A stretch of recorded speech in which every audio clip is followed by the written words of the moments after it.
D3 है, calcium जिसे जाना जाता है। ठीक है, ये जो सामी कंपनी की आती है। ठीक है, इसलिए जो है ये 30 पीस इन पैकिंग है। हड्डियों के लिए ये भी ताकत के लिए है। उसके बाद है सल्फोलेट GS की कंपनी की 56 कैप्सूल की पैकिंग में है। आयरन, विटामिन और फोलिक एसिड के साथ है। आयरन आपकी खून की कमी को पूरा करता है। विटामिन है इसमें, बी कॉम्प्लेक्स सारा इसमें है और फोलिक एसिड है। बी कॉम्प्लेक्स जो है आपकी एनर्जी में मौजूद बॉडी में मौजूद एनर्जी को बहाल करता है। सेम इसी तरह आ जाती है नर्विया जो कि मार्टिनो कंपनी की है। विटामिन बी कॉम्प्लेक्स का ये कम्बिनेशन है। इसमें B1, B6 और B12 पाया जाता है। ये भी सेम आपकी न्यूरो बूस्ट रिसेप्टर होते हैं जो कि आपकी न्यूरॉन्स को आपको दोबारा रिकनेक्ट करते हैं। इसी तरह इसके बाद आ जाती है आयरन 1 जो कि आयरन पॉलीसेकेराइड कॉम्प्लेक्स होते हैं। ठीक है, ये ओरल आयरन थेरेपी होती है जो कि आपको डेली बेस पे इंटेक करना होता है वाटर के साथ, एक रोज़ाना या फिर ट्वाइस अ डे, जैसे डॉक्टर ने रिकमेंड सजेस्ट किया हो आपको वैसे यूज़ कर सकते हैं। ये 150 मिलीग्राम में आती है। ठीक है, और ये जो है ये आरजी फार्मा की फार्मास्यूटिक्स की मेडिसिन है।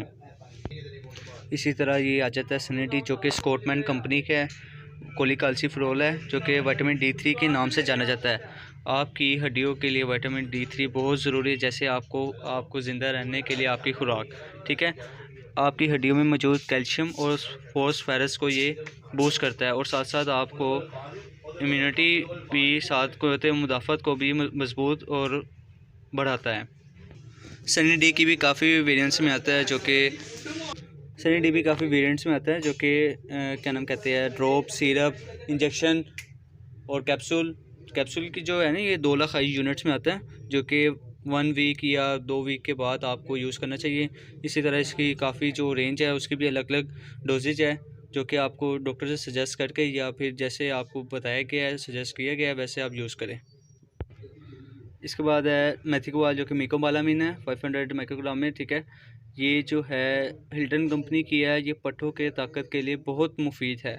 ठीक है, ये आपके जिस्म में किसी भी मसल में कोई कमज़ोरी हो, वीकनेस हो, उसको पूरा करता है। पेन किलर के साथ साथ इसको भी 1 ना 2 या 2 मल्टीविटामिन इसके साथ ज़रूर लेना चाहिए पेन किलर के साथ। अगला जो हमारा टॉपिक है वो फिर आपको मैं बताता हूँ, साथ एंटीबायोटिक या फिर एंटी एलर्जिक पे शुरू होगा। जो अगला पोर्शन है वो एंटी एलर्जिक पे शुरू करते हैं, मैं बताता हूँ आपको साथ साथ अगली डिटेल में अगले पोर्शन में। इसी तरह जो है वो आपको मैंने बताया जैसे एंटी एलर्जी पे यूज़ होता है। सबसे पहले हमारे पास ये सारी टाइप्स आ जाती है। फिनोरामाइन आ जाती है, लोरेटिडिन आ जाती है, डेस्लोरेटिडिन, इवेस्टिन आ जाती है, सिट्राजिन और लिवोसिट्राजिन। ठीक है, ये सारी की सारी एंटी एलर्जिक है। इसी के साथ साथ एक और आती है प्रीटोन जो कि क्लोरोफिनोरामाइन होती है। ठीक है, ये वो सारी की सारी एंटी एलर्जिक है, लेकिन इनमें भी काफ़ी डिफरेंस है। सबकी क्लास तो है एंटी एलर्जिक है, लेकिन इनका जो फार्मूला है उसमें थोड़ी सी चेंजिंग है और मैं बताता हूँ आपको साथ साथ। सबसे पहले आती है सैडिल जो कि सिट्राजिन होती है, डाईहाइड्रोक्लोराइड। ठीक है, ये एंटी एलर्जिक होती हैं रैश में, एलर्जिक में। ठीक है, और किसी स्किन इन्फेक्शन में साथ साथ एलर्जी हो रही हो, ईचिंग को, आंखों से पानी निकल रहा हो, डिसनेस हो या नाक से पानी निकल रहा हो, उसको कंट्रोल करती है। और ये सीडेटिंग टैबलेट होती है। सीडेटिंग टैबलेट उसे कहते हैं जिससे आपको खाने से गनूदगी हो। सैडिल जो कि सिट्राजिन है, इसके अलावा ये जितनी भी मेडिसिन है ये नॉन सीडेटिव टैबलेट्स होती है। इनमें सिर्फ थोड़ा सा क्लास में फ़र्क है। मैंने बताया जैसे आपको ये सारी की सारी एंटी एलर्जिक एंटी हिस्टामाइन होती है। ठीक है, और फिनोरामाइन ये भी एंटी हिस्टामाइनिक होती है और एंटी एलर्जिक होती है। लोरेटिडिन भी एलर्जिक डिसऑर्डर में यूज़ होती है, नॉन सीडेटिव टैबलेट है। डेस्लोरेटिडिन इसके आगे को जो है इसको थोड़ा चेंजिंग करके इसे ज़रा एडवांस फार्मूलेशन में लाया जाता है और इसकी प्रोड्यूस की जाती है, इसकी प्रोडक्शन होती है। ठीक है, और इसके अलावा ये साथ साथ एंटी एलर्जिक टैबलेट आ गई हैं। इनमें इसी के साथ साथ इंजेक्शन फॉर्म में भी आते हैं, टैबलेट्स में भी आते हैं और सिरप में भी आते हैं। अब एंटी एमेटिक की बात की जाए तो इसमें सबसे पहले आ जाती है हमारे पास एंटी एमेटिक कहते हैं नोज़िया वोमिटिंग के अगेंस्ट जो मेडिसिन यूज़ होती है उसके बारे में आपको बताया जाएगा। ठीक है, इसमें सबसे पहले आ जाती है हमारे पास ग्रेविनेट, मोटिलियम, ऑनसेट, और इसी के साथ साथ जो चौथी मेडिसिन है वो आती है मैक्सिलोन।